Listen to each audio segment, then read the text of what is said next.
সিতাইয়ের সিঙ্গিমারি নদীতে 2 কিশোর তলিয়ে যাওয়ায় ঘটনায় ব্যাপক চাঞ্চল্য। সাগরদিঘির কামতেশ্বরী ব্রিজের নিচে সিঙ্গিমারি নদীতে স্নান করতে গিয়ে 2 কিশোরের তলিয়ে যাওয়ার ঘটনা ঘটেছে। এদের মধ্যে একজনকে আহত অবস্থায় উদ্ধার করা হয়, অপরজনের সন্ধান এখনও পাওয়া যায়নি। এই মর্মান্তিক ঘটনাটি ঘটে আজ বৃহস্পতিবার সকালে কামতেশ্বরী সেতুর নিচে। নিখোঁজ ও আহত 2 কিশোরের বাড়ি ব্রহ্মোত্তর চাত্রার দেওখাতা গ্রামে। আহত কিশোর বিদ্যুৎ বর্মন 18কে দ্রুত উদ্ধার করে সিতাই ব্লক প্রাথমিক স্বাস্থ্যকেন্দ্রে নিয়ে যাওয়া হয়। তবে তার সঙ্গী ঋষিকেশ বর্মন 17 এখনও নিখোঁজ। ঘটনার খবর পেয়ে সিতাই থানার পুলিশ ঘটনাস্থলে পৌঁছায় এবং উদ্ধারকাজ চলছে বলে খবর। তবে এই খবর লেখা পর্যন্ত ঋষিকেশ বর্মনের কোনো সন্ধান মেলেনি। স্থানীয় বাসিন্দারা জানান, বর্ষার আগে নদীর জলস্তর কম থাকলেও কিছু স্থানে গভীর খাদের মতো অংশ রয়েছে, যা স্নানের জন্য বিপজ্জনক হতে পারে। প্রশাসন এবং স্থানীয় বাসিন্দারা একসঙ্গে উদ্ধারকাজ চালিয়ে যাচ্ছেন। বিষয়টা হলো আজকে বারুণী স্নান মানে গঙ্গার স্নান, সেই উপলক্ষে বাচ্চা 4-5 জন ওরা নদীতে স্নান করতে আসছে।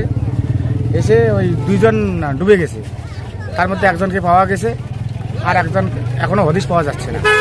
তল্লাশি চলছে? হ্যাঁ, তল্লাশি চলছে।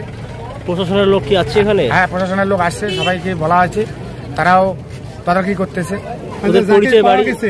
সে কি জীবিত ছিল নাকি? জীবিত আছে। তাকে কোথায় নিয়ে যাওয়া হয়েছে? সেটাই হসপিটাল। ওদের পরিচয় পাওয়া গেছে? হ্যাঁ, পরিচয় পাওয়া গেছে।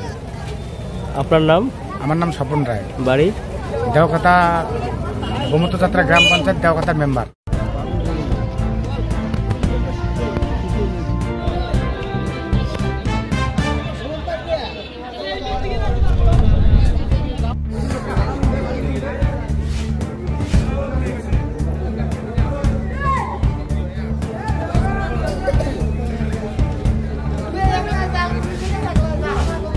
শীতের কোনো অনেক রিস্ক নেই।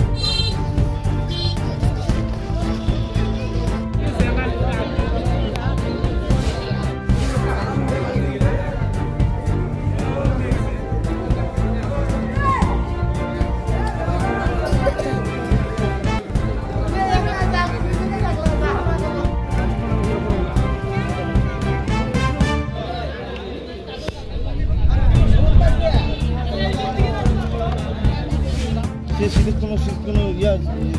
অনেক রিস্ক নেই।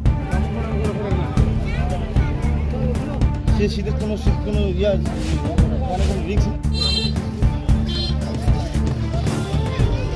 নেই। বিষয়টা হলো আজকে বারুণী স্নান মানে গঙ্গার স্নান, সেই উপলক্ষে বাচ্চা 4-5 জন ওরা নদীতে স্নান করতে আসছে। এসে ওই 2 জন ডুবে গেছে, তার মধ্যে একজনকে পাওয়া গেছে, আর একজন এখনো হদিশ পাওয়া যাচ্ছে না।